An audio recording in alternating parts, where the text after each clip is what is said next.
Good morning students.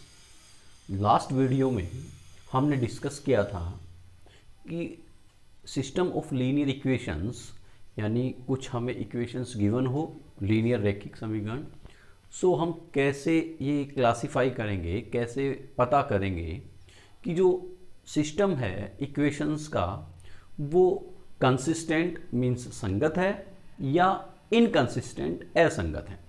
सो उसके लिए हमने देखा था कि इक्वेशन जो है वो 2 वेरिएबल्स में है या 3 वेरिएबल्स में है, उसके अकॉर्डिंग हम जो है del x del y del z उनको फाइंड आउट करते थे और उनके बेस पे जो है हम क्लासिफाई करते थे, जस्टिफाई करते थे कि ये जो इक्वेशंस का पेयर है ये कंसिस्टेंट है या इनकंसिस्टेंट। सो यहाँ हम 2 क्वेश्चंस देखते हैं। जैसे क्वेश्चन नंबर 1 है, पहले हम इस पे डिस्कस करते हैं। सो देखिए क्वेश्चन नंबर फर्स्ट है, उसमें हमारे पास 2 वेरिएबल्स में इक्वेशन है, एक्स एंड वाई और एक्स एंड वाई में हमारे पास इक्वेशन है। सो जब 2 वेरिएबल्स में इक्वेशन हो सो सबसे पहले हम डेल कैलकुलेट करते हैं। क्या कैलकुलेट करते हैं? डेल। और जो डेल जो है वो हमारा किससे बनता है? जो एक्स और वाई के जो वेरिएबल्स हैं उनसे बनता है। एक्स और वाई के वेरिएबल्स जो हैं उनके जो कोफिशिएंट्स हैं, क्या है? Coefficients of variables x and y, उनसे जो हम डेल बनाएंगे। सो जैसे पहली इक्वेशन ये वाली है, इसमें x का कोफिशिएंट 2, जो दूसरी इक्वेशन है उसमें x का कोफिशिएंट 3, सो 2 के अपॉन में हमने 3 लिखा। पहली इक्वेशन से x का कोफिशिएंट, सेकंड इक्वेशन से x का कोफिशिएंट। अब हम आएंगे y के कोफिशिएंट्स पे। सो यहाँ y का कोफिशिएंट है -1 और यहाँ y का कोफिशिएंट है 5। सो ये हमारे पास एक 2/2 की जो है डिटरमिनेंट हुई, इसको हम सोल्व करेंगे। सो 2/2 की डिटरमिनेंट जो है आपको पता है कैसे सोल्व होती है। पहले सोल्व होता है प्राइमरी डायगोनल का मल्टीप्लाई, सो 2 × 5 वी गेट 10। उसमें से फिर माइनस करते हैं जो हमारा सेकेंडरी डायगोनल है उसका मल्टीप्लाई को, so 3 × -1 we get -3। So it becomes 10 minus minus plus, so we get 10 + 3 = 13। और ये जो वैल्यू है is not equals to 0, is not equals to 0। और जब आपको पता है कि कोई भी इक्वेशन जो हमने 2/2 2 वेरिएबल्स हैं उनसे कोई इक्वेशन है, उससे हमने डेल बनाया और अगर डेल नॉट इक्वल्स टू 0, सो इस कंडीशन में जो सिस्टम है, सिस्टम ऑफ इक्वेशंस, वो क्या होगा? कंसिस्टेंट होगा। कंसिस्टेंट मीन्स उसका जो है यूनिक सॉल्यूशन होगा। सिंस, यहां हम लिखेंगे since equations have unique solution. और जब यूनिक सॉल्यूशन है सो system of equation is consistent.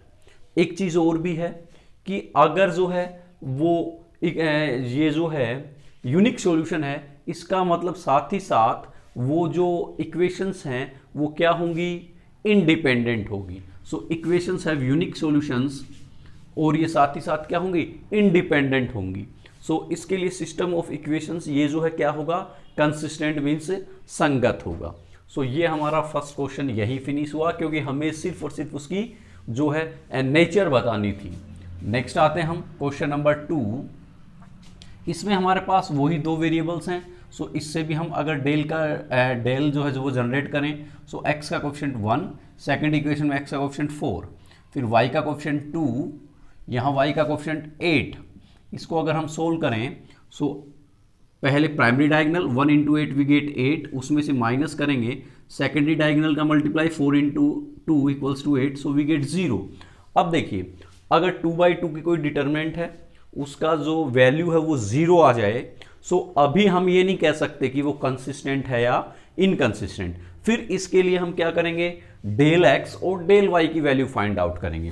सो अब हम फाइंड आउट करेंगे वैल्यू ऑफ डेल एक्स। और डेल एक्स की वैल्यू कैसे होगी?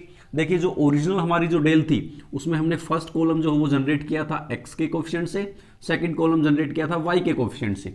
सो अब जो डेल एक्स कैलकुलेट कर रहे हैं, सो जो एक्स का जो कॉलम है वो रिप्लेस होगा जो हमारी इक्वेशन में राइट हैंड साइड में जो कोफिशिएंट्स हैं उनसे। सो यहाँ कोफिशिएंट 3 और 12। सो जो फर्स्ट कॉलम है एक्स का वो रिप्लेस हो जाएगा 3 और 12 से, और जो y का कॉलम है वो रहेगा एज इट इज। सो हमारे पास ये वैल्यू आई। अब इसको सोल्व करेंगे 2/2 की डिटरमिनेंट, पहले multiply by primary diagonal, so 8 into 3 we get 24। Now minus 12 into 2 24, so we get 0 and del y we get, देखिए डेल y भी वही जो हमारी डेल जो डिटरमिनेंट है, डेल x के लिए हमने x के कॉलम को रिप्लेस किया था, डेल y के लिए हम y के कॉलम को रिप्लेस करेंगे। x का कॉलम तो एज इट इज होगा 1 4, और जो y का कॉलम है ये वाला, ये रिप्लेस हो जाएगा जो कांस्टेंट वैल्यूज है राइट हैंड साइड में उनसे, सो 3 and 12 से, so replace by 3 and 12। Now we get 1 into 12 12 minus 1 into 12 12 minus 4 into 3 equals to 12 equals to 0। सो अब देखिए हमारे पास जो डेल x और डेल y है वो दोनों भी क्या आ गए हैं, 0 आ गए हैं, दोनों के दोनों क्या हैं, 0। अगर इनमें से एटलीस्ट वन जो है, इनमें से एटलीस्ट वन अगर नॉन जीरो होता, कम से कम एक जो है इन दोनों में से नॉन जीरो होता, क्या होता, नॉन जीरो, तब तो इसका जो नेचर है वो होती इनकंसिस्टेंट, मींस असंगत। उस कंडीशन में इसका कोई सॉल्यूशन नहीं होता। लेकिन अगर दोनों के दोनों जीरो आ गए, टू वेरिएबल्स की इक्वेशन में, x और y टू वेरिएबल्स की इक्वेशन है, उसमें अगर दोनों डेल x और डेल y दोनों जीरो आ गए, इसका मतलब क्या हुआ कि ये जो है इस सिस्टम है, इसके इनफाइनाइट मैनी सॉल्यूशंस हैं। सिंस, यहां हम लिखेंगे since del x equals to del y equals to 0, hence system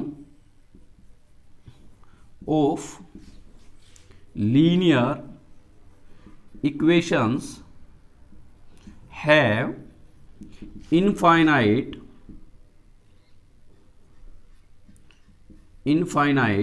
many solutions. और हमें पता है जब सॉल्यूशन है चाहे वो एक हो चाहे बहुत सारे हों, सो उस कंडीशन में जो सिस्टम है वो क्या होगा, कंसिस्टेंट होगा। Hence so system of linear equations is क्या होगा, कंसिस्टेंट। अब देखिए एक बार हमने जो कल वापस जो लास्ट वीडियो में हमने जो किया था उसको एक बार हम फिर रिवाइंड करते हैं। देखिए हमारे पास जो इक्वेशंस हैं वो टू वेरिएबल्स में हैं, किसमें, टू वेरिएबल्स में हमारे पास लीनियर इक्वेशन है। सो सबसे पहले हम क्या करेंगे, डेल को फाइंड आउट करेंगे। अब हमारे पास दो केसेस हैं, केस फर्स्ट और केस सेकंड। केस फर्स्ट है कि हो सकता है डेल जो है वो नॉट इक्वल्स टू 0 हो। सेकंड केस कि हो सकता है डेल है वो क्या हो जाए, 0। अगर डेल नॉट इक्वल्स टू 0, सो इस कंडीशन में तो क्या होगा, यूनिक सॉल्यूशन होगा। क्या होगा, यूनिक सॉल्यूशन। और जब यूनिक सॉल्यूशन है तो क्या होगा, कंसिस्टेंट। सिस्टम जो है वो क्या होगा, कंसिस्टेंट। लेकिन अगर डेल जो है वो 0 आ गया, देखिए डेल नॉट इक्वल्स टू 0, उस कंडीशन में unique solution and A consistent. और सपोज डेल जो है वो 0 आ गया, सो अब हम क्या करेंगे, जब डेल 0 आ गया सो फिर हम फाइंड आउट करेंगे del x and del y। क्या फाइंड आउट करेंगे, del x and del y find out करेंगे, del x and del y। अब हमारे पास यहां भी दो कंडीशंस हो सकती हैं। इसमें फर्स्ट कंडीशन क्या होगी इस केस में कि डेल x और डेल y दोनों के दोनों क्या आ जाएं, 0 आ जाएं, दोनों के दोनों क्या आ जाएं, 0। जब दोनों 0 आ गए इसका मतलब होगा इनफाइनाइट, क्या होगा, इनफाइनाइट मैनी सॉल्यूशंस। और जब सॉल्यूशन है सो इस कंडीशन में भी क्या होगा, कंसिस्टेंट। क्या होगा, कंसिस्टेंट। लेकिन सेकंड केस कि हमारे पास इन दोनों में से at least one is non zero, means del x और डेल y में से कम से कम एक जो है वो ऐसा है नॉन जीरो है, at least one is non zero, del x और डेल वाई में से एटलीस्ट वन जो है वो नॉन जीरो है। और जब एक कम से कम नॉन जीरो है तो उस कंडीशन में इसका कोई सॉल्यूशन नहीं होगा। सो हम क्या लिखेंगे, नो सॉल्यूशन, नो सॉल्यूशन। और जब कोई सॉल्यूशन नहीं हो सो उस कंडीशन में क्या होगा, इनकंसिस्टेंट। क्या होगा, इनकंसिस्टेंट। सो ये तो था हमारा दो वेरिएबल्स के लिए, ठीक है। सो हम अगर वापस एक बार इसका रिवीजन देखें कि हमने सबसे पहले क्वेश्चन नंबर फर्स्ट है उसमें डेल की वैल्यू फाइंड आउट की, that is not equals to zero. So देखिए डेल की value not equals to zero, so हमारा क्वेश्चन यहीं फिनिश हो गया, यूनिक सॉल्यूशन और क्या होगा, कंसिस्टेंट, ठीक है। सेकंड क्वेश्चन है उसमें सबसे पहले हमने डेल फाइंड आउट किया जो कि क्या हुआ, जीरो। सो अगर डेल जीरो है, del equals to zero, so फिर हम क्या करेंगे, डेल एक्स और डेल वाई फाइंड आउट करेंगे। क्या फाइंड आउट करेंगे, del x and del y. अब हमने यहाँ डेल एक्स और डेल वाई फाइंड आउट किया जो कि दोनों के दोनों क्या है, जीरो। अब देखिए अगर दोनों के दोनों जीरो हैं इसका मतलब इनफाइनाइट मैनी सॉल्यूशन और क्या होगा, कंसिस्टेंट। सो यहाँ पे ये क्या हुआ, have hence system of linear equations have infinite many solutions, और क्या हुआ, लीनियर इक्वेशन इज कंसिस्टेंट।